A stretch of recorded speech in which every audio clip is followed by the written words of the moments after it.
It's Maria Turner with the Fond du Lac Area Women's Fund coming at you again with this edition of Project Table Talk. I am joined today by co-facilitator Kyle Jefferson, who is a member of our board of directors, along with our special guest today in honor of International No More Week. We are welcoming Fond du Lac City Police Chief Bill Lamb, who also serves on our board of directors and has been an integral part of the Fond du Lac Says No More initiative since it kicked off in 2018. Speaking of that initiative, virtual Project Table Talk is an extension of that. Project Table Talk began in 2018 with teal tables that were positioned in various businesses and other public locations throughout Fond du Lac County to educate people on the issues of domestic violence, sexual assault, and child abuse. With COVID, we had to reimagine what Project Table Talk looked like, and thus we kicked off the virtual series in January of 2021. So the chief joins us here for our fourth episode in the edition. We're coming to you the second and fourth Thursdays of every month on YouTube and hopefully in the future on other channels. We're specifically looking to capture stories and insights from people that are making changes that align with our mission at the Fond du Lac Area Women's Fund in facilitating bold change for women and girls throughout the county. So with that, we are going to get some insights today from Chief Lamb on the problem of domestic violence, sexual assault, and child abuse within the city of Fond du Lac, and learn about police officers' roles in assisting victims of those violent crimes. So big welcome to everybody today. Thank you all for joining. Chief, we're just going to get started right in here in terms of where we are at right now with statistics.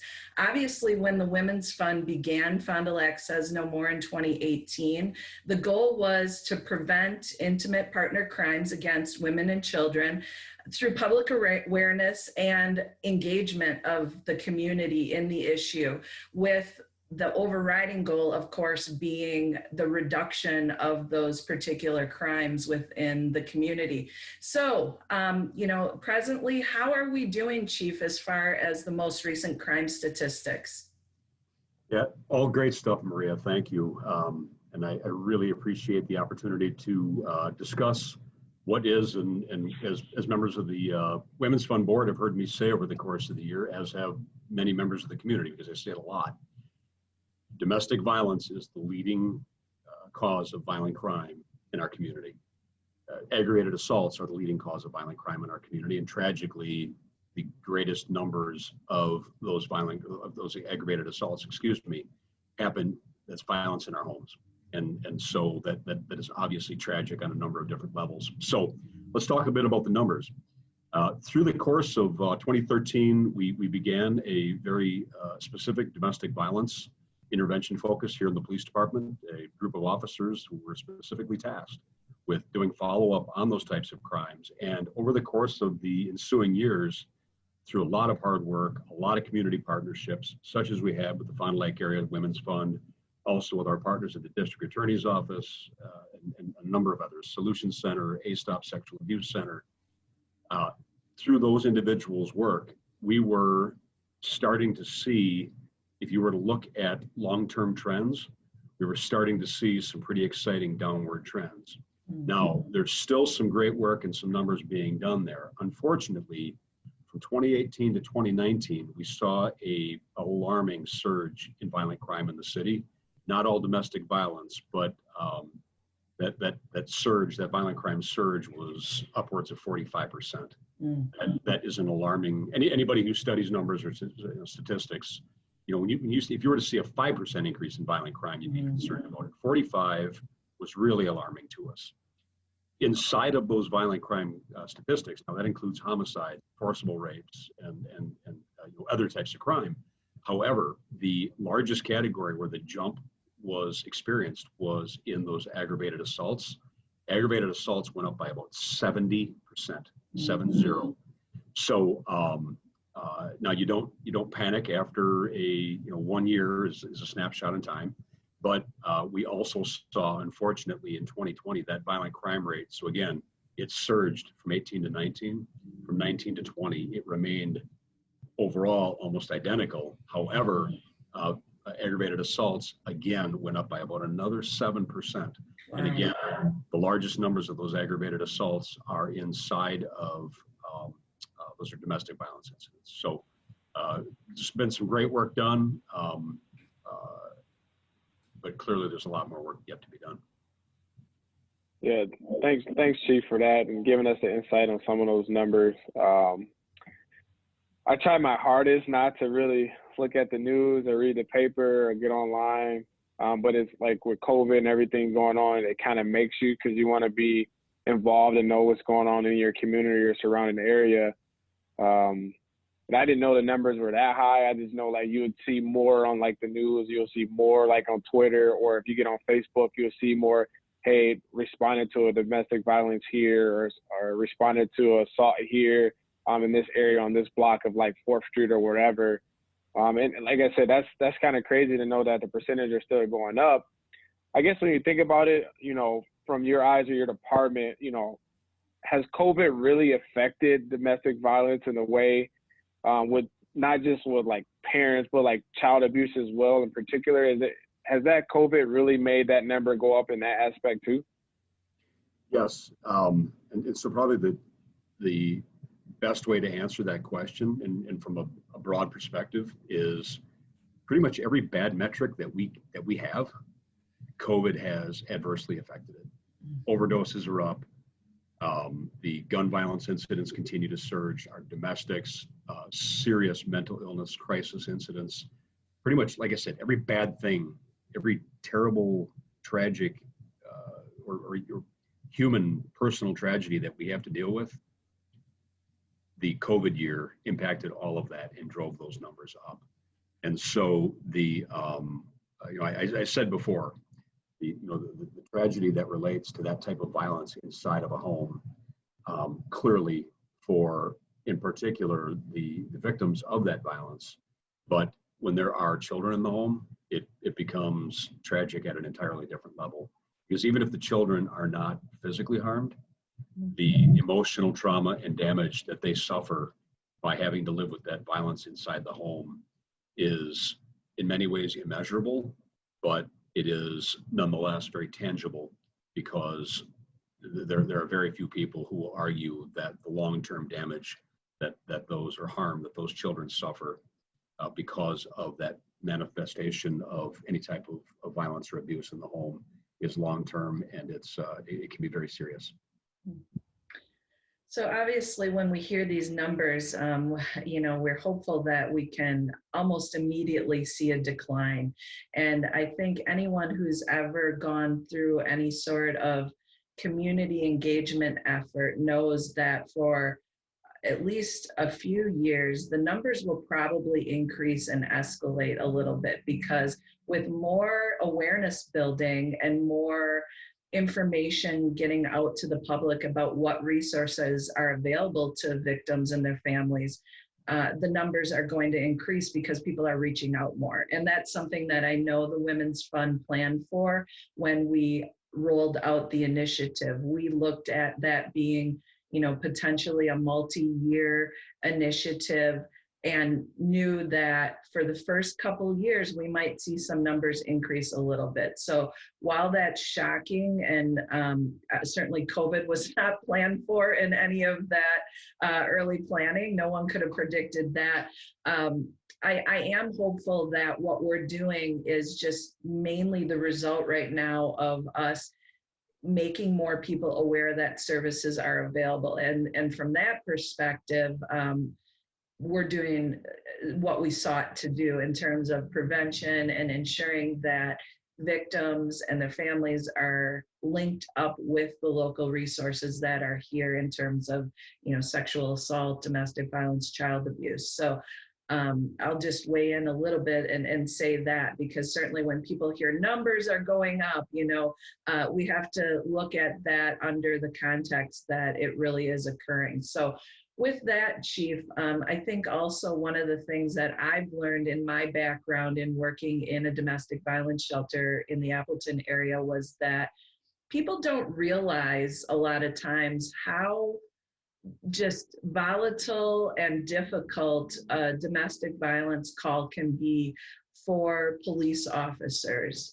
From the officers that I had spoke to in my previous life at Harbor House, a lot of them would say, you know, Maria, those are some of the most dangerous and potentially volatile situations that we respond to, because there's so many different potential outcomes. So can you walk us through, for the people that are listening today, just what those calls look like for an officer when one comes into the department? Yes, thank you. So in 11, just to, I guess, let's say, set this from a context standpoint. In 11 days, we will recognize the 10-year anniversary of the murder of City of Fond du Lac police officer, Officer Craig Birkholz, and the wounding of another officer in that incident, Lieutenant Ryan Williams. That was a domestic violence related type of call that they had responded to that took Officer Birkholz's life and nearly took Lieutenant Williams. And so I don't know of anything that puts that in a stronger context than that right there. Now, that being said, we respond to, you've seen the numbers, we respond to a lot of domestic violence calls throughout the course of the year. On average, the ones that are legitimately domestic violence calls, and in other words, sometimes a call will come in as a suspected domestic violence, but it's not, right? Mm-hmm. But so the ones that are bona fide, yes, this is a domestic violence incident, we average about 2 a day. So do that math, that's a lot. Now we respond to what might be about 3 a day on average. And so you have to get, an officer has to respond to those not knowing what they're responding to, and they have to respond assuming the worst. And so, as you said, Maria, those are some of the most volatile types of calls that we deal with. If you look at statistics and information associated with line of duty deaths for law enforcement officers annually, it is one of the largest categories of crimes or incident response types that claim the lives of law enforcement officers or critically injure them. So, yeah, when you're responding to them, you absolutely need to be expecting the worst. And then once you do get there and you are able to stabilize it, it's still it's almost like with a powder keg and there's a match hanging right over it. Mm-hmm. And things can turn from relatively tranquil to volatile and violent in literally snap of the fingers. So it's, like I said, hands down, if you ask any law enforcement officer, what are some of the most dangerous types of calls they respond to, survey 100 officers, I will guarantee you probably 75+% of them are going to say domestic violence. All right. Thanks, Chief. That's crazy. That's absolutely crazy. I had to run some math real quick to know, even if you took 3 calls a day in a full year, that's almost 1,100 calls. That's a lot. That is a lot of calls. And those are calls that I just know, like you said, I mean, I've never been in that situation, but I could probably imagine what you have to do, how you have to prepare yourself for some of those things. Because like you said, you don't know what you're getting into. I don't really necessarily, I've never been in a situation like that, but I know growing up, I lived in a community where those calls were daily. I mean, you would also sometimes go to the same house, maybe once or twice in the same day, just because they didn't get resolved. You still had some of the recurrent issues, and just to deal with that, that's crazy. That's kind of, disappointing to hear, but I mean, I'm very happy you guys are willing to fight and keep everyone else safe in the community.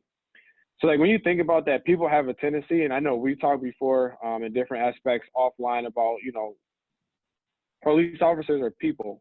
I know myself growing up, I thought police officers were not always like your best friends. I thought they were out to get you, out to, make you look like you're the bad person, but that's not true. I've grown up to know that you guys are people. You guys have families. You have wives and kids, you guys like to enjoy the same things like we do, which is, going out and spending time, especially when it's not cold outside in the wintertime, enjoying like the lakes and different things like that. So you think about like walk us through like what type of assistance like the police can offer us as far as like, from a domestic violence standpoint or like a sexual assault or child abuse, responding to calls. What can victims expect in terms of compassion and support from the police? Because I know you guys done this with things, like give back to the community of like giving bikes and different things like that or hosting stuff, but like they might not know like the inside stuff that you do as well. Right. Yeah. And thanks for all that, Kyle. So I'll start with that part where you talked about law enforcement officers or police officers are people too. Yes, we are. And we bleed like everybody else, and we get angry like everybody else, and we cry like everybody else, and we have good days and we have bad days. We're human beings. Virtually every officer I know, and I mean, let's keep it real. I can't say every single officer that wears a badge because that's not realistic. But the overwhelming majority of law enforcement officers got into this job because they want to make a difference and they want to help people. They want to protect, they want to serve. And I know a lot of people will say that's cliche, but it's not. It's what we do. It's what we take a sworn oath to do. And so we go to every call and we do just that. We want to make a difference. And so these types of calls that are domestic or sexual violence, those are the types of calls where you really have an opportunity to make a difference, and you really want to make an opportunity or seize that opportunity to make a difference. Kyle, you mentioned before, oftentimes returning to the same home because of unresolved issues. That's very frustrating for officers because they feel like all of their previous efforts or those that came before them, they're just spinning their tires. They're stuck in the mud. And so nonetheless, they keep at it. They keep trying. They keep trying to relate with the victims of violence or abuse and do as much as they can to try to get them through to the other side and break those cycles. It doesn't happen nearly as often as we would like to see it happen, but that doesn't mean that police officers don't stop trying. Are there some calls, are there some instances where we bring an A game versus other days we bring a C game? Yeah, and I would venture to guess that for both of you and for anybody who's watching this, if we're being honest with ourselves, there are days where we bring an A game to work, and there are days when maybe the energy level is not quite as high, right? And that's, if I employed a department full of robots, I could fix that, right? But I hire from the human race. And again, we're subject to, if you're at the tail end of a 12-hour shift and it's your third domestic you've responded to, and perhaps you had to go do a death notification, or you also went to a suicide call, and you're physically and mentally exhausted, your heart's heavy, you're not going to perform on that call the same as one of those days when you've got your A game going, right? And so it's I'd like to say that our every officer's response is 100% of the time, but again, that's not reality. But what I can say is that the law enforcement officers that I know, and specifically the members of the City of Fond du Lac Police Department, the heart and the soul that they put into those types of calls, well, every call that they handle, everything that they do, but in particular, these types of calls where there's so much at stake and there are so many opportunities to make a difference, the way they battle through that mental and physical exhaustion and try to keep working towards positive outcomes, to try and help those victims, to try and help the children that might be in that house. It never ceases to amaze me. As many years as, I'm 33 years in this profession. What I see police officers bring to what they deliver in their efforts to try and protect and serve, it never ever ceases to amaze me. And more days than not, it's awe-inspiring. Their commitment to their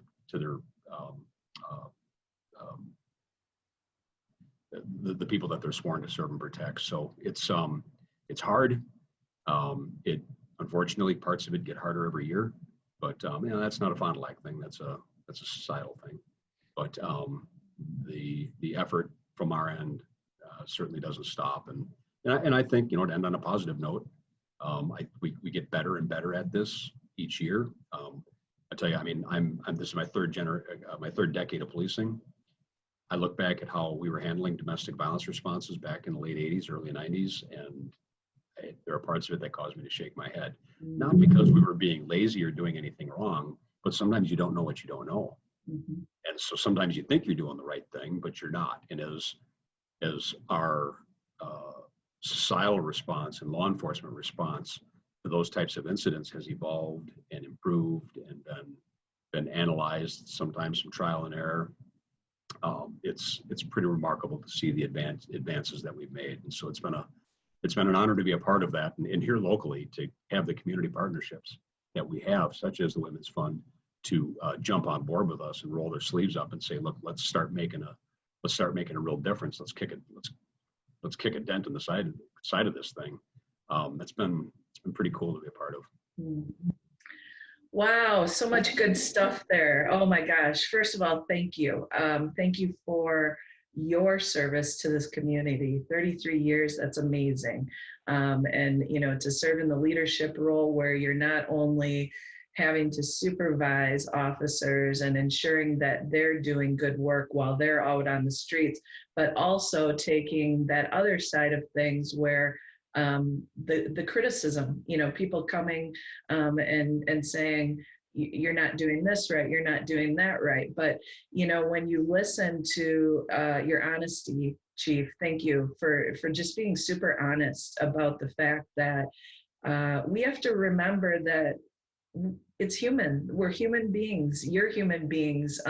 We all go through some of those same struggles. And the things, I've often sat and thought to myself, the things that police officers see, or EMTs or doctors, like there is no amount of money anyone could ever pay me to do that work. And so I am just so grateful that there are people that are willing to put themselves in those situations where I know that I would never be able to stand up and handle that kind of pressure and that kind of trauma that your officers are seeing on a regular basis. And then, to add that layer of potential criticism from the community. I just thank you. I respect police officers so much for the work that they do, and I'm thankful for that.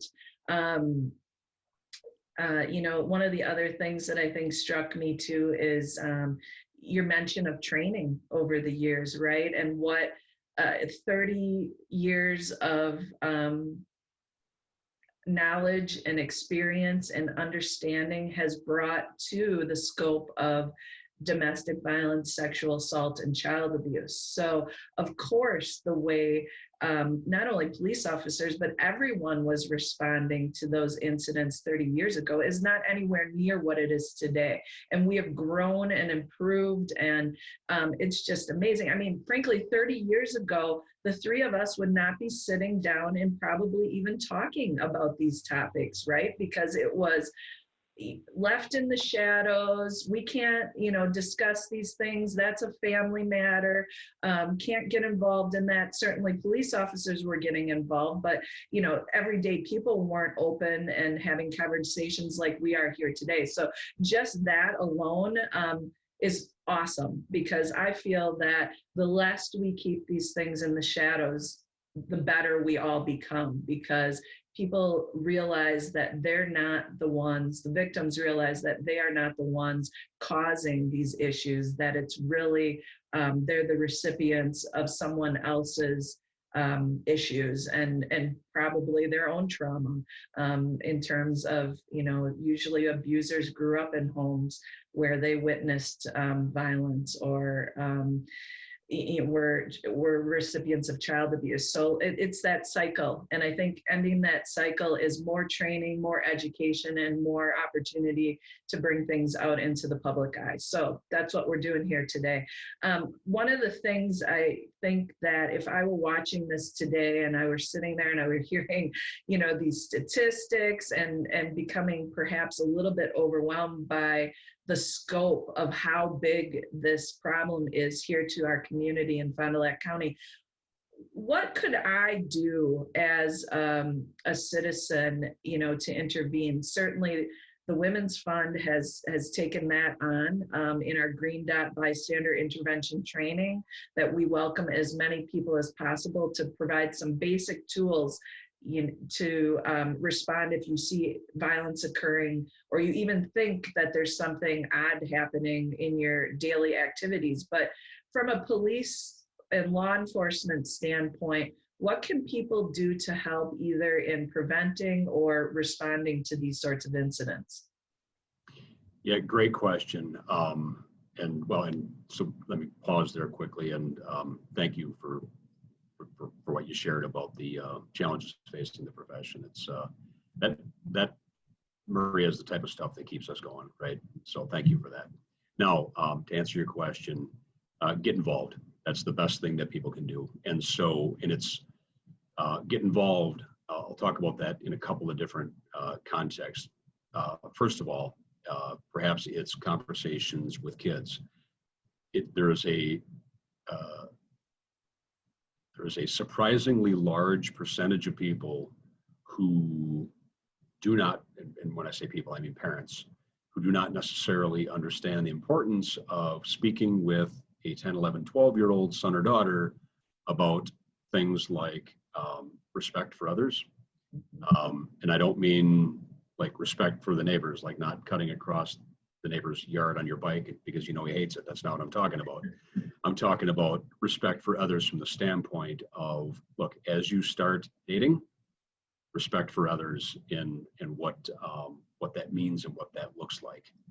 And so those need to be very real conversations that people need to have with your kids. I would say that along those lines, it is particularly important that parents talk with their daughters about, they need to talk with both boys and girls about dating violence. But it's a different conversation, because when you look at where the victims of that violence are, that is typically with the young ladies.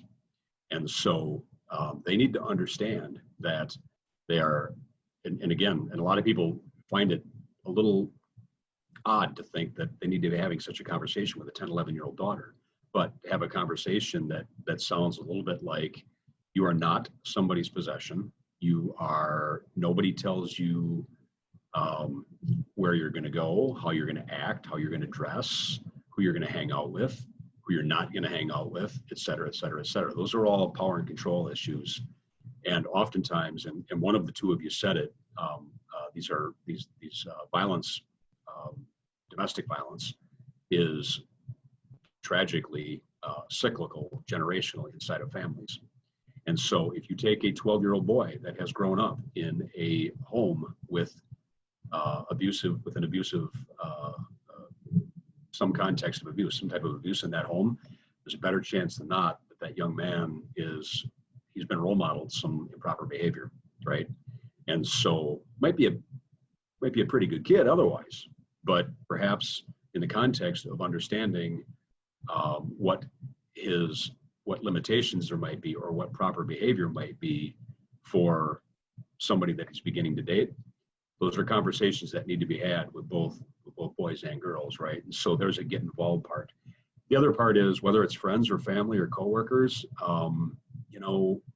all of us at some point in our life had, whether it was a parent or maybe a grandparent or maybe a close confidant, tell us something that sounded along the lines of, if something doesn't seem right, so you get that little funny feeling in the pit of your stomach, that sneaking suspicion, listen to that, because there's usually something to it. And so again, whether it's a family member, a friend, a coworker, maybe it's a neighbor, maybe you don't even know them that well, but if you suspect that, something's not right there, and I think it might be an abusive relationship or violence, some type of violence in particular, any kind of abuse, the answer might not be clear to you as to what you ought to do, but you have to do something. And so if it's someone you know well enough and you have a good enough relationship, maybe it starts with a kind of a non-threatening conversation with them. Perhaps it's reaching out to their professional resources in the community. Oftentimes folks will go the route of faith. Maybe it's talking to a member there, but talk to somebody to kind of start. Don't just assume that it's not my responsibility. I don't want to be nosy. I don't want to get involved. Because like I said, more times than not, there's going to be something to that sneaking suspicion that you have. And that's kind of the premise behind the green dot. And that's teaching people basically how to be an active observer and to not just go ostrich, as I call it, stick your head in the sand. It's get involved, because imagine you had a sneaking suspicion and about I think that relationship over at that neighbor's house, I don't really know them all that well, but something doesn't seem right. I hear yelling and screaming on a regular enough basis. Just some indications that things aren't right. And 2 years later, there's a terrible tragedy, perhaps a homicide. One of the leading domestic violence, one of the leading causes of homicide. Imagine how you would feel if you had to live with, I probably could have said something. I don't know if I could have stopped it, but I probably could have said something. I could have tried, right? So it's another example of what I mean when I say about get involved. Yeah, thanks, Chief.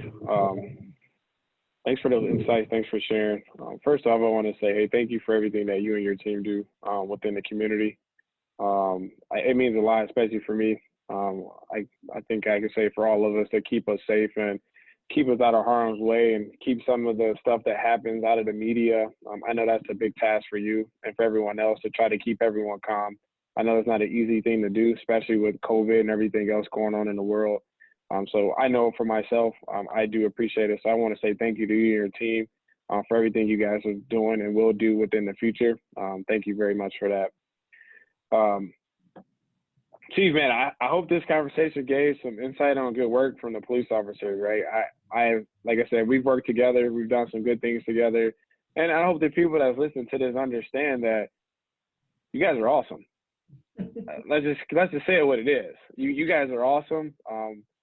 When it's all said and done, you guys all have a job to do. I have a job to do. But the job that you guys have to do to keep body of people safe and out of harm is amazing. That's awesome. And I can't do anything but smile and say thank you again for everything that you and your team do for myself and Maria and our families that live in the community. But I guess the last thing I gotta say is there anything else you would like to add? Anything else you want to say to everyone that will be watching this, right? I know I said mine. I'm so happy to be able to talk to you, and I appreciate what you. Like I said, I'll continue to say it because it's true. Everything that you and your team do in this community to keep us safe and give us a chance to walk the streets and feel safe is amazing. So, is there anything else you have for us? So I said thank you to Maria before, and Kyle, I want to say the same to you. That's I cannot, words alone cannot express what hearing that type of feedback from a community member means. It's there just aren't words. So thank you. I am beyond blessed to be the leader of this organization and the people that we have, the men and women that comprise the City of Fond du Lac Police Department. And I'll pound for pound, I will stack them up against anybody as far as their commitment and passion to protecting this community. So thank you for that. Hearing that type of unsolicited appreciation, that's, I said it before, that's the stuff that keeps us going through, especially, 2020, my goodness, what a year. And so just, again, thank you for that. So, and I guess I'll close with the, one of the things that helps to make us, and when I say us, I don't mean strictly the City of Fond du Lac Police Department. I mean us as in a community, us as in partners in working to help make quality of life and safety in our community the best that it can be, is the overall level of community partnerships. And I can point to the the work being done with the Fond du Lac Area Women's Fund and a number of those other community partners that I mentioned before. Those are the types of things that in the long run are going to make a difference. And so, we talked about it relative to domestic violence. Our approach to handling these things has been night and day difference over the course of the last 3 decades, and I'm quite confident that we're people like us and communities like us continue to try to find better ways of approaching an issue that has plagued families for hundreds of years and longer, obviously. I think Fond du Lac is poised to be a real leader in that area, again, because of people like you and because of the partnerships that we have. So thank you both for being a part of that. And thanks to everybody who's listening. And just one bit of advice, I said it a few minutes ago, get involved, please.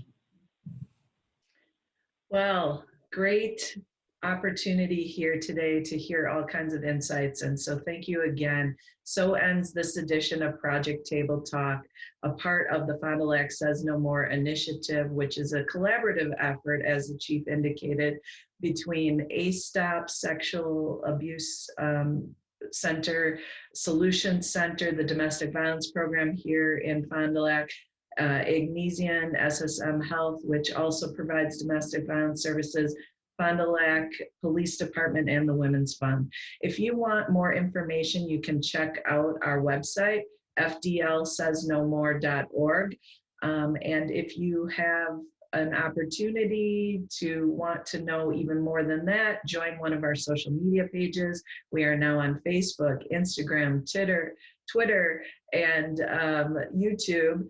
And if there's a topic that you ever want to talk about, shoot me an email at fdlawomen'sfund@gmail.com, and we'd be happy to hear your ideas. Thank you all, and we'll see you again at 1 p.m. on Thursday, March 25th, to dive deeper into some of the topics we've been covering surrounding Fond du Lac Says No More initiative. Thank you. See you again soon. Thank you.